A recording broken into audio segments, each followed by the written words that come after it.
Hello friends, welcome back to my channel law notes academy. Friends, आज मैं आपको transfer of property act का बहुत बढ़िया और इंटरेस्टिंग टॉपिक है meaning and difference between movable and immovable properties. पहले मैं आपको मीनिंग और डिफरेंस बताऊंगी मूवेबल एंड इमूवेबल प्रॉपर्टीज़ का, फिर मैं आपको इनके टाइप्स बताऊंगी इमूवेबल प्रॉपर्टी के। ठीक है, क्योंकि जो प्रॉपर्टीज़ इमूवेबल नहीं है वो सारी मूवेबल होती हैं। तो आपके लिए ये जानना जरूरी है कि इमूवेबल प्रॉपर्टीज़ कौन सी हैं। सिर्फ वो ये जो आपको पिक्चर में दिख रहा है घर या प्रॉपर्टी, ये मकान या दुकान, वो सिर्फ इमूवेबल प्रॉपर्टी नहीं होता, इसके अलावा भी बहुत कुछ होता है। तो this is very interesting for you to know about the immovable property कौन कौन सी होती हैं। तो ये टीपीए के स्टूडेंट्स यानी ट्रांसफर ऑफ प्रॉपर्टी एक्ट के स्टूडेंट्स जो भी ये पढ़ते हैं सब्जेक्ट, उनके लिए बहुत इंपॉर्टेंट टॉपिक है और लॉ के स्टूडेंट्स के लिए okay specially. So let's start the topic without wasting any time. I will explain you meaning and difference between movable and immovable property. सबसे पहले मैं आपको मीनिंग एंड डेफिनेशन बताती हूँ इसकी। चलिए स्टार्ट करते हैं अपना टॉपिक। देखिए, this is the meaning and definition. सबसे पहले मीनिंग और डेफिनेशन बता रही हूँ आपको इमूवेबल प्रॉपर्टी की। This is according to the interpretation clause section 3 of TPA. TPA यानी ट्रांसफर ऑफ प्रॉपर्टी एक्ट 1882 के ट्रांसफर ऑफ प्रॉपर्टी एक्ट के अकॉर्डिंग उसमें इंटरप्रिटेशन क्लोज दिया हुआ है सेक्शन 3 के अंदर, जिसके अंदर डेफिनेशन दी गई है इमूवेबल प्रॉपर्टी की। ये इंटरप्रिटेशन क्लॉज जो है इसके अंदर बहुत सारी डेफिनेशंस दी हुई हैं सेक्शन 3 की। हर एक्ट के अंदर ज़्यादातर सेक्शन 2 में, 3 में या 4 में इनमें डेफिनेशंस दी जाती हैं जो बहुत इंपॉर्टेंट होती हैं, और इनमें से कुछ डेफिनेशंस तो ऐसी होती हैं जो 4 मार्क्स के क्वेश्चन में जरूर आती हैं, और ऐसी डेफिनेशंस जो थोड़ी सी लेंदी होती हैं, जिनका बेस होता है, जो कि बेस्ड होती हैं पूरे एक्ट के ऊपर। ठीक है, जिसका पूरा रिलेशन ही पूरे एक्ट के साथ होता है, ऐसी डेफिनेशंस तो एग्जाम्स में जरूर पूछी जाती हैं और वो 4 मार्क्स में आती हैं। अगर उस डेफिनेशन से रिलेटेड और बहुत सारे पॉइंट्स ऐसे होते हैं जो उसके साथ इंक्लूड है या अटैच्ड हैं, तो वो क्वेश्चन 10 मार्क्स में भी आ जाता है, पूछा जाता है कई बार एग्जाम में। ओके, तो सीसीएसयू के अंदर तो मैंने ज्यादातर देखा है कि डेफिनेशंस में से ही 4 मार्क्स का क्वेश्चन जरूर आया हुआ है, और कई बार उसके साथ में उसके जब कुछ पार्ट्स, उसके कुछ कैरेक्टरिस्टिक्स वगैरह कुछ होते हैं, तो वो उसका स्कोप हो गया, तो वो चीजें जो लेंदी करके 3-4 चीजें उस डेफिनेशन के साथ अटैच करके या ऐड करके 10 मार्क्स में भी पूछ ली जाती हैं। ठीक है फ्रेंड्स, तो इसीलिए इमूवेबल प्रॉपर्टी जो है, ये डेफिनेशन जो है, ये लेंदी टॉपिक में आ जाता है, इंक्लूड होता है। तो that is why it is important topic to explain. ये इसके बारे में सबको पता होना चाहिए और ये इंपॉर्टेंट टॉपिक है एग्जाम पर्पज के लिए। तो लेट्स सी, देखिए क्या है इसकी डेफिनेशन सेक्शन 3 इंटरप्रिटेशन क्लॉज के अकॉर्डिंग। इमूवेबल, इसमें सिर्फ एक लाइन लिखी है, immovable property does not include standing timber, growing crops and grass. देखिए, इस डेफिनेशन से इन्होंने मूवेबल प्रॉपर्टी के बारे में भी बता दिया। ठीक है, इसमें इन्होंने बोला है कि इमूवेबल प्रॉपर्टी के अंदर नहीं इंक्लूड होता क्या, स्टैंडिंग टिम्बर, ग्रोइंग क्रॉप्स और ग्रास। इसका मतलब ये सब इंक्लूड नहीं होता, तो ये सब मूवेबल प्रॉपर्टी हैं, स्टैंडिंग टिम्बर, ग्रोइंग क्रॉप्स और ग्रास। अगर ये तीनों मूवेबल प्रॉपर्टीज हैं, तो फिर इमूवेबल प्रॉपर्टी क्या है। इस डेफिनेशन के अंदर कितनी कंफ्यूजिंग डेफिनेशन इन्होंने दी है इमूवेबल प्रॉपर्टी की। ठीक है, इसलिए मैं आपको इसको डिटेल में इसका मीनिंग एंड डेफिनेशन बताऊंगी कि इमूवेबल प्रॉपर्टी, बेयर एक्ट में सिर्फ एक ये लाइन लिखी है और जिसका की मीनिंग निकलता है कि ये सारी मूवेबल प्रॉपर्टीज हैं, यानी कि चल संपत्तियां, चल संपत्ति, और जबकि डेफिनेशन किसकी है, अचल संपत्ति। इमूवेबल मतलब अचल, जो चल नहीं सकती प्रॉपर्टी। ठीक है, तो जो चल नहीं सकती प्रॉपर्टी, उसके अंदर आपने ये बताया स्टैंडिंग टिम्बर, ग्रोइंग क्रॉप्स, यानी कि ये चल संपत्ति में इंक्लूड नहीं होती, अचल संपत्ति में। अचल में नहीं होती तो चल हो गई ना, चल मीन्स मूवेबल, तो ये हो गई मूवेबल। और इमूवेबल में क्या आएगा, अब मैं बताती हूँ आपको, ध्यान से सुनिएगा। देखिए, इमूवेबल प्रॉपर्टी जो है इज वन, वो होती है जो कि ट्रांसपोर्ट नहीं की जा सकती एक जगह से दूसरी जगह पे, can not be transfer from one place to another without causing damage to such property. Means वो प्रॉपर्टी जो आप कहीं पे ट्रांसपोर्ट नहीं कर सकते, मीन्स एक जगह से दूसरी जगह पे भेज नहीं सकते जिस प्रॉपर्टी को, उस प्रॉपर्टी को इमूवेबल प्रॉपर्टी या अचल संपत्ति बोला जाता है। ठीक है, इसको बोला जाता है अचल संपत्ति, जिसको आप एक जगह से दूसरी जगह ट्रांसफर नहीं कर सकते बिना डैमेज किए। मतलब उसको, जैसे मूवेबल प्रॉपर्टी में डैमेज का चांसेस होते हैं या कुछ प्रॉपर्टीज में जैसे होते हैं, तो इमूवेबल में तो आप ट्रांसपोर्ट ही नहीं कर सकते, तो बिना डैमेज का तो मतलब ही नहीं बनता। ठीक है, तो अब अकॉर्डिंग टू, देखिए मैं अब आपको जनरल क्लॉजेज एक्ट है 1897, उसके सेक्शन 3 के सब सेक्शन 26 के अंदर डिफाइन की गई है इमूवेबल प्रॉपर्टी। तो इमूवेबल प्रॉपर्टी की डेफिनेशन अगर आपको लिखनी हो तो आप जनरल क्लॉजेज एक्ट के अकॉर्डिंग 1897 के अकॉर्डिंग ये लिख सकते हैं, अगर आपके एग्जाम में पूछी जाए तो। उसमें लिखा है immovable property shall include, immovable property में यानी अचल संपत्ति के अंदर, अचल संपत्ति में क्या इंक्लूड होगा, लैंड यानी जमीन। दूसरा नंबर है benefits arising out of land, यानी कि जो भी आपको फायदे हो रहे हैं उस जमीन से वो भी। और तीसरा ये थिंग्स है, things attached to the earth, या मतलब जो जो चीज़ें ज़मीन से जुड़ी हुई हैं, ठीक है, ज़मीन से जुड़ी हुई हैं, चिपकी हुई हैं, जैसे मकान, घर, दुकान, गोडाउन, बिल्डिंग, ठीक है। तो ये चीज़ें ज़मीन हो गई, ज़मीन से आने वाले फ़ायदे जिसमें इंटरेस्ट भी इंक्लूड होते हैं, रेंट भी, और जो चीज़ें ज़मीन के साथ जुड़ी हुई हैं ये चीज़ें जो है ये इंक्लूड होती हैं इमूवेबल प्रॉपर्टी में। और permanently fasten to anything attached to the earth, ऐसी परमानेंटली फास्टन एनीथिंग, ऐसी कोई भी चीज़ जो परमानेंटली आपने ज़मीन के साथ जोड़ दी है, ठीक है, अर्थ के साथ में, धरती के साथ में जुड़ गई है या जोड़ दी गई है परमानेंटली यूज़ के लिए, वो इमूवेबल प्रॉपर्टी में आएंगे। 3 तरह की होती हैं इमूवेबल प्रॉपर्टी, कौन सी, लैंड, ज़मीन, ज़मीन से होने वाले कोई भी फायदे, और जो भी चीज़ें ज़मीन के साथ जुड़ी हुई हैं, ज़मीन के ऊपर आपने बनाई हुई हैं, वो सारी चीज़ें इमूवेबल प्रॉपर्टीज़ में इंक्लूड होंगी, कही जाएंगी, ठीक है। अब मैं आपको आगे बताती हूँ डिफरेंस क्या है मूवेबल और इमूवेबल। आपको अभी समझ में आ गया मूवेबल क्या है, इमूवेबल क्या है। मूवेबल तो वो होती है जो एक जगह से दूसरी जगह पे आप मूव कर सकते हो, ठीक है, एक जगह से उठा के दूसरी जगह पे ले जा सकते हो, ओके। घर तो नहीं ले जा सकते तो वो इमूवेबल है, लेकिन घर का सामान सारा आप लेके जा सकते हो। घर के अंदर जितनी भी चीज़ें हैं, अपने पर्सन हो गए आपके, आपका ज्वेलरी है, फर्नीचर है, कैश है, सब कुछ, किचन का सामान है, गाड़ी है, सब कुछ मूवेबल प्रॉपर्टी है। और इमूवेबल कौन सी है, जिसको, जैसे घर आप नहीं ले जा सकते, दुकान, godown, parking, building, office, shop, कुछ भी है, ठीक है, तो वो इमूवेबल है। ये तो मैंने आपको सिंपल एग्जांपल दिया। अब इनका बेसिक डिफरेंस क्या है इन दोनों के बीच में, वो जानना बहुत जरूरी है आपके लिए, ठीक है। एग्जाम में कई बार पूछा जाता है इनका डिफरेंस बताइए।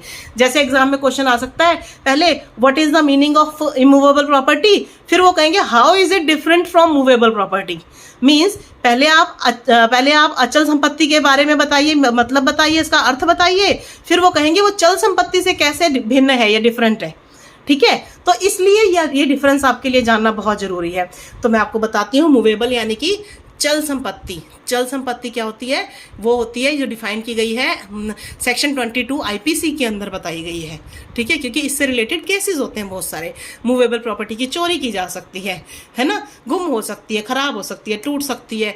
तो मूवेबल प्रॉपर्टी के साथ बहुत कुछ हो सकता है। इसकी डेफिनेशन आईपीसी यानी इंडियन पीनल कोड 1860 के सेक्शन 22 में बताई गई है।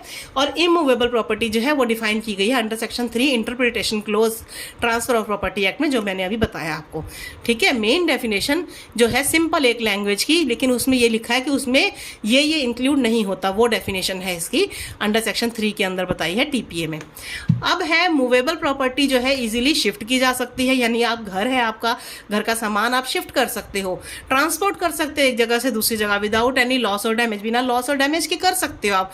जैसे कि गुड्स हैं आपके, मटेरियल है, माल है, लोग रोज अपना माल जो है, जो बिजनेस करते हैं, डीलिंग बिजनेस करते हैं, तो वो अपना डेली मटेरियल, माल, गुड्स जो है वो एक जगह से दूसरी जगह पे ट्रांसफर करते हैं, ठीक है, ट्रांसपोर्ट करते हैं, तो वो मूवेबल है, इसलिए कर सकते हैं। जो इमूवेबल प्रॉपर्टी है उसको आप नहीं कर सकते। It can not be shifted, transported from one place to another without any loss और डैमेज, जैसे कि लैंड एंड बिल्डिंग, ठीक है। समझ में आ गया, इमूवेबल प्रॉपर्टी को आप एक जगह से दूसरी जगह नहीं ले जा सकते, जैसे लैंड, जमीन या बिल्डिंग आपकी है। नेक्स्ट में बोला है मूवेबल प्रॉपर्टी के लिए registration of transfer of movable property under the Indian registration act 1908 is not compulsory but optional. मतलब आपने मूवेबल प्रॉपर्टी का अगर आपने रजिस्ट्रेशन करवाना है इंडियन रजिस्ट्रेशन एक्ट के अकॉर्डिंग, तो वो कंपलसरी नहीं है, आप चाहें तो करवा सकते हैं, अदरवाइज कोई जबरदस्ती नहीं है इसके लिए, ठीक है। लेकिन इमूवेबल प्रॉपर्टी यानी आपकी घर, दुकान, मकान, गोडाउन, पार्किंग, जो भी आपकी ऐसी प्रॉपर्टी जो आप एक जगह से दूसरी जगह शिफ्ट नहीं कर सकते, ट्रांसपोर्ट नहीं कर सकते, उसके लिए आपको, जब आप उसको सिर्फ ट्रांसफर करोगे, यानी कि आप अपनी चीज़ ट्रांसफर करने का मतलब होता है आप अपनी चीज़ को बेच रहे हो या किसी के नाम कर रहे हो, ठीक है ना। जब कोई किसी के नाम अपनी प्रॉपर्टी करता है, चाहे वो सेल के थ्रू करे या सक्सेशन के थ्रू करे, उसके लिए रजिस्ट्रेशन करवाना जरूरी होता है। और वो प्रॉपर्टी 100 रुपये या उसके ऊपर की होनी चाहिए। ठीक है, अगर वो प्रॉपर्टी 100 या उससे ऊपर की है, आपकी ज़मीन पे एक ज़मीन के अंदर आपने पौधा भी लगा रखा है जिसको आपने यूज़ करना है, तो वो भी चाहे 100 रुपये या उससे ऊपर की प्रॉपर्टी होनी चाहिए, उसका रजिस्ट्रेशन करवाना ज़रूरी होता है। ठीक है, तो इसके लिए रजिस्ट्रेशन करवाना ज़रूरी होता है जब भी आप कोई अपनी प्रॉपर्टी को ट्रांसफ़र करते हैं किसी के नाम पे या सेल करते हैं। सेल में भी ट्रांसफ़र ही होता है, ठीक है, गिफ्ट करते हैं तो भी। नेक्स्ट है मूवेबल प्रॉपर्टी के अंदर क्या होता है, ये गवर्नमेंट सेल्स टैक्स के अकॉर्डिंग कंसर्न होती है, ये सब्जेक्ट होता है, गवर्नमेंट सेल्स टैक्स लगता है मूवेबल प्रॉपर्टी के ऊपर। ठीक है, जैसे जीएसटी अब आ गया हुआ है ना, कुछ साल पहले से आया हुआ है, 5-6 साल हो गए, तो जीएसटी लगता है। अब आप एक मूव अपने गुड्स को एक स्टेट से दूसरे स्टेट में या अपने स्टेट के अंदर भी अगर आप इधर से उधर ले भेज रहे हैं तो आपका उसके ऊपर जीएसटी लगेगा। पहले सेल्स टैक्स लगता था, अब गुड्स एंड सर्विस टैक्स लगता है, तो वो स्टेट एंड सेंट्रल टैक्स के अकॉर्डिंग आता है। ठीक है, सेंट्रल टैक्स अकॉर्डिंग के एक्ट के अकॉर्डिंग आता है। लेकिन इमूवेबल प्रॉपर्टी जो है उस पर कोई सेल्स टैक्स नहीं लगता, बल्कि उस पर स्टैंप ड्यूटी लगती है, और वो लगती है इंडियन स्टैम्प्स एक्ट 1899 में और एंड रजिस्ट्रेशन के अकॉर्डिंग लगती है अकॉर्डिंग, और रजिस्ट्रेशन फीस जो है वो इंडियन रजिस्ट्रेशन एक्ट के अकॉर्डिंग लगती है इसके अंदर। ठीक है, तो इसमें स्टैंप ड्यूटी और रजिस्ट्रेशन फीस लगती है, इसमें सेल्स टैक्स जीएसटी के अकॉर्डिंग टैक्स लगता है उसके ऊपर जब आप ट्रांसफर करते हैं अपना गुड्स जो है मूवेबल प्रॉपर्टी को एक जगह से दूसरी जगह पे करते हैं। ठीक है, ये बिजनेसमैन के लिए होता है जब वो अपने गुड्स सेल करने के लिए एक दूसरे के पास भेजते हैं। ठीक है, वैसे आप अपना घर को कर रहे हैं तो उस पर सेल टैक्स नहीं लगता है। ठीक है, सेल करने के पर्पज से बिजनेसमैन पे लगता है गुड्स के लिए।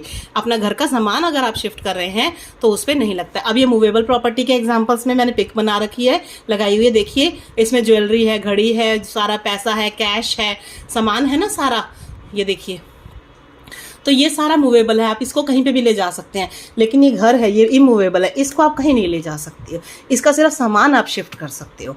ठीक है, तो ये बेसिक डिफरेंस थे दोनों के बीच में, मूवेबल और इमूवेबल के। आगे मैं आपको इनके टाइप्स बताती हूँ, चलिए ध्यान से सुनिएगा। देखिए इमूवेबल प्रॉपर्टी के टाइप्स क्या होते हैं। मूवेबल के आपको समझ में आ गए। इमूवेबल जो है ना जुडिशियली रिकॉग्नाइज्ड हैं ये सारी की सारी, और ये बहुत इंपॉर्टेंट है। ये इसके बारे में कईयों ने सुना भी नहीं होता कि हमें पता ही नहीं ये भी इमूवेबल प्रॉपर्टीज हैं। ठीक है, देखिए ये तो आपको मैंने बता दिया, घर हो गया, जमीन होगी। ट्री भी जो है, पेड़ जो जमीन के साथ जुड़े हुए हैं, अर्थ में लगे हुए हैं, वो आपकी इमूवेबल प्रॉपर्टी है।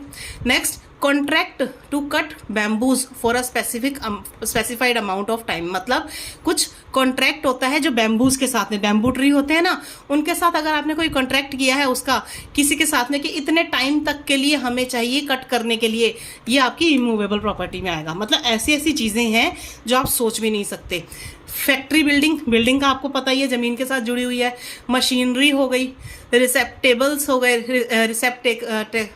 रिसेप्टेकल्स हो गए, इंटेंडेड फॉर कमर्शियल वर्क, मतलब ये जो मशीनरी और उनसे रिलेटेड टूल्स वगैरह हो गए जो कमर्शियल वर्क के लिए है, ये आपकी इमूवेबल प्रॉपर्टी है, अचल संपत्ति है ये। ठीक है, क्योंकि वो परमानेंटली आप एक जगह पे लगा देते हैं यूज़ करने के लिए, फिक्स कर देते हैं मशीनरी वगैरह को। ठीक है, स्टैट्यूट्स हो गए, कोई मूर्तियाँ हैं, पेंटिंग्स हैं, डेकोरेटिव पेंटिंग है, अगर वो इंस्टॉल की गई है या लगाई गई हैं ऐसी इस इंटेंशन के साथ में कि आप उसको परमानेंट प्रॉपर्टी के साथ अटैच कर रहे हैं हम, तो वो इमूवेबल प्रॉपर्टी में आएंगी। रोज रोज आप एक जगह से दूसरी जगह नहीं कर रहे हो, उसको कहीं भेज नहीं रहे हो, सेल नहीं कर रहे हो, उसको आपने अपने घर के अंदर दीवार के साथ कील से ठोक दिया है, जोड़ दिया है, जमीन पे चिपका दिया है। कई चीज़ें ऐसी होती है परमानेंटली फिक्स कर दी जाती हैं घर के अंदर, तो वो इसी पर्पज़ के लिए होती हैं। ओके, फर्टिलाइजर्स हो गए, यूटिलाइज्ड ऑन फार्मलैंड और अ गार्डन। फर्टिलाइजर्स जो भी आप यूज़ करते हैं अपनी गार्डन के लिए या खेतों के लिए, वो इमूवेबल है। माइंस हो गई, जिसमें से कोयला खदानें हो गई, क्वेरीज, स्लैग डंप्स वगैरह हो गए, गड्ढे जिसमें आप सामान यूज़ करते हैं, निकालते हैं। ठीक है, गोल्ड माइंस हैं, कोल माइंस हैं, ये सारी इमूवेबल प्रॉपर्टी है। कोई भी गवर्नमेंट कॉन्ट्रैक्ट जो कि रिलेटेड है पब्लिक वर्क से, सर्विट्यूड से, या कोई और legal right over a property, तो ये सारी इमूवेबल में आएंगी। नेक्स्ट है right to collect rent and dues of immovable property, यानी राइट जो है आपका रेंट लेने का और ड्यूज का, मतलब आपकी कोई इमूवेबल प्रॉपर्टी है उसके ऊपर कोई ड्यूज है, कोई उधार बकाया है, या कोई उसे अपने किराया आता है, तो वो राइट भी आपका इमूवेबल प्रॉपर्टी में माना जाएगा। और नेक्स्ट है अ राइट ऑफ फेरी। फेरी का भी जो राइट है आपके पास, वो भी इमूवेबल प्रॉपर्टी में आता है। तो ये तो अभी 10 हैं। इसके बाद और भी कुछ इमूवेबल प्रॉपर्टीज़ हैं, टाइप्स हैं, वो मैं आपको बताती हूँ। देखिए 11th है राइट ऑफ फिशरी। फिशरी का राइट यानी मछली पकड़ने का भी राइट इमूवेबल प्रॉपर्टी है। ठीक है। डेप्ट हो गया, किसी का उधार सिक्योर्ड है बाय मॉर्गेज से, आपने किसी को गिरवी दे रखी है ज़मीन का, तो वो भी डेप्ट है, ठीक है, लेना है किसी से आपने, तो वो भी आपका इमूवेबल प्रॉपर्टी है। Hereditary office under Hindu law, मतलब आपके पेरेंट्स का कोई का ऑफिस है वो आपको मिलना है या मिला हुआ है, तो वो आपका इमूवेबल प्रॉपर्टी है। Right to receive future rent, आपको फ्यूचर में भविष्य में कोई रेंट, किराया, प्रॉफिट, कोई लाभ होना है लैंड से, ज़मीन से, वो आपका इमूवेबल राइट है, प्रॉपर्टी है। पेंशन आपकी है, कोई पीरियोडिकल अलाउंसेस आ रहे हैं आपको गवर्नमेंट से परमानेंट बेसिस पे, जैसे पेंशन्स वगैरह आती हैं, ठीक है, तो वो सारी कोई अलाउंस गवर्नमेंट से आपको मिलते हैं या प्राइवेट भी मिलते हैं कंपनी से, ये भी आपकी इमूवेबल प्रॉपर्टी में आएगी। पंपिंग इंस्टॉलेशन, आप पंपिंग इंस्टॉल कर रहे हो, पंप, हैंड पंप्स वगैरह हो गए with fasten to earth in permanent manner, ज़मीन पे ही होती है, मोटर लगाई जाती है पानी निकालने के लिए जैसे, तो ये भी आपकी इमूवेबल प्रॉपर्टी है। प्राइस राइट, यानी जो चर्च के पादरी हैं उनका right to recover due at funeral, मतलब जब वो किसी का डेथ पे संस्कार करते हैं, किसी का डेथ पे, तो उस पे जो पैसे उनको मिलते हैं, ठीक है, संस्कार करने के भी, वो भी इनका राइट है प्रीस्ट का। और राइट टू असेसमेंट करने का राइट, मतलब आप किसी की कोई ज़मीन को असेस कर रहे हो, ये भी आपका राइट है, या अपनी ज़मीन को कर रहे हो। टेनेंसी राइट, किराए पे देने का अधिकार है, और ये भी इमूवेबल प्रॉपर्टी है। और इंटरेस्ट आपको कोई मिल रहा है मॉर्गेजी को, जिसने इमूवेबल प्रॉपर्टी उसमें के अंदर जो मॉर्गेजी है उसको कोई इंटरेस्ट मिल रहा है, तो वो भी आपका इमूवेबल प्रॉपर्टी है। तो ये सारी इमूवेबल प्रॉपर्टी में आएंगी। राइट्स भी जितने होते हैं, हेरेडिटरी हो गया, राइट रेंट का हो गया, ड्यूज का हो गया, जितने अभी मैंने आपको पिछले बताए, देखिए ये सारे के सारे राइट्स, फर्टिलाइजर्स, माइंस, ये सब भी आपके इमूवेबल प्रॉपर्टी है, और ये सब भी इमूवेबल प्रॉपर्टी हैं। ओके, अब मैं आपको आगे बताती हूँ ये इमूवेबल प्रॉपर्टी नहीं है। क्या चीज़ नहीं है इमूवेबल प्रॉपर्टी, यानी कि वो जो डेफिनेशन सेक्शन 3 के अंदर बताई गई थी टीपीए के अंदर, ठीक है, वो सबसे पहली लाइन ये थी, standing timber, growing crops and grass, ये सारी चीज़ें इमूवेबल प्रॉपर्टी नहीं है, यानी कि मूवेबल है। स्टैंडिंग टिम्बर होती है खड़ी हुई लकड़ी जो मकान बनाने के लिए टिम्बर यूज़ किया जाता है, ठीक है, या फर्नीचर बनाने के लिए यूज़ किया जाता है ना, वो टिम्बर। ग्रोइंग क्रॉप्स यानी कि जो खेतों में जो फसलें उग रही हैं वो, और घास, ये सारी मूवेबल प्रॉपर्टी है, आपकी इमूवेबल प्रॉपर्टी नहीं है, ठीक है। ये है, मतलब ये इमूवेबल प्रॉपर्टी के अंदर इंक्लूड नहीं होगा, ठीक है, इमूवेबल प्रॉपर्टी नहीं है। ये गलती से आई लगा दिया, इस पे ये इमूवेबल है, ठीक है। रॉयल्टी हो गई, कोई रॉयल्टी आपको मिल रही है, तो वो आपकी इमूवेबल प्रॉपर्टी नहीं है। मतलब कहने का मतलब है आपकी इमूवेबल प्रॉपर्टी में ये चीज़ें, अचल संपत्ति में ये इंक्लूड नहीं होंगी। Right to recover maintenance allowance, आपका राइट है, आपको कहीं से मेंटेनेंस का अलाउंस मिल रहा है, ये आपको इमूवेबल प्रॉपर्टी नहीं है, आपकी अचल नहीं है। राइट टू वर्शिप, पूजा करने का किसी की, ठीक है, पूजा करने का अधिकार जो आपका है वो इमूवेबल नहीं है। Right to collect offering from यजमान, मतलब पंडित जो होते हैं, जो यजमान से पैसा मिलता है जो उनको पूजा पाठ करने का, वो अधिकार जो आपका है, ये भी आपका इमूवेबल प्रॉपर्टी नहीं है। Amount payable by Yaman to Panda को, जो पांडे होते हैं ना, उनको दिया जाता है पेएबल, जो अमाउंट होता है देने वाला, ठीक है, वो भी आपका इमूवेबल प्रॉपर्टी नहीं है। और right to obtain specific performance of an agreement to sell जो किया जाता है स्पेसिफिक परफॉर्मेंस के लिए, उसका जो राइट होता है इसको लेने का, वो भी इमूवेबल प्रॉपर्टी नहीं है। और एक कॉपीराइट आपने सुना होगा IPR के अंदर, ठीक है, तो ये भी आपका जो है ये नहीं है, इमूवेबल प्रॉपर्टी नहीं है। और interest of a partner in partnership act के अंदर जब पार्टनरशिप होती है, पार्टनर्स की कोई फर्म बनाते हैं, जब कंपनी खोलते हैं पार्टनर्स, तो उनका जो इंटरेस्ट मिलता है ना, तो वो भी आपकी इमूवेबल प्रॉपर्टी नहीं है। तो ये सारी हैं जो आइटम्स मैंने बताई, ये सारी इमूवेबल प्रॉपर्टीज नहीं है। ओके, अब थैंक यू सो मच। आपको वीडियो पसंद आया हो, आपने पसंद देखा है, नोट्स मेरे लिखने हो तो लिख लीजिएगा, ये सारे पसंद आया हो तो प्लीज़ इसको लाइक जरूर कीजिएगा, बेल आइकन प्रेस कर देंगे तो आपको आगे जितने भी वीडियोस अपलोड होते रहेंगे लॉ से रिलेटेड, आपको सारी नोटिफिकेशंस, नए नए अपडेट्स आपको मिलते रहेंगे। मेरे चैनल पे नए हैं तो प्लीज़ सब्सक्राइब जरूर कर दीजिएगा, और लाइक का बटन तो जरूर प्रेस कर दीजिएगा। थैंक यू सो मच आज का वीडियो देखने के लिए। नोट्स बनाने हो तो आप प्लीज़ ये सारे नोट्स बना सकते हैं।